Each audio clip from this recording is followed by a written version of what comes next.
চূড়ান্ত ভোটার তালিকায় নাম না থাকলে তোলার জন্য কবে কিভাবে আবেদন করতে হবে আপনাদেরকে জানিয়ে রাখি যে কি কি করতে হতে পারে আপনাদের।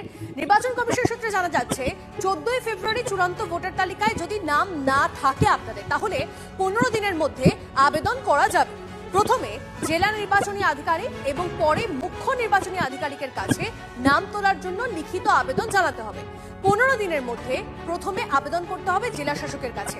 এখন জেলা শাসক যদি সেই আবেদন প্রত্যাহার করেন, তাহলে সরাসরি আপনারা সিইওর কাছে আবেদন করবেন। যাদের খসড়া ভোটার তালিকায় নাম ছিল তাদের নাম অটোমেটিক্যালি চূড়ান্ত ভোটার তালিকায় থাকবে। শুনানিতে যারা তালিকার বাইরে অন্য নথি দেখিয়েছেন, কমিশনের আইন ও নিয়ম অনুযায়ী সেই সব ভোটারের নাম বাদ যেতে চলেছে। যারা প্রথমবার ভোটার তালিকায় নাম তুলতে চান, অর্থাৎ নতুন ভোটার, তাদের আবেদন করার শেষ তারিখ 4 ফেব্রুয়ারি।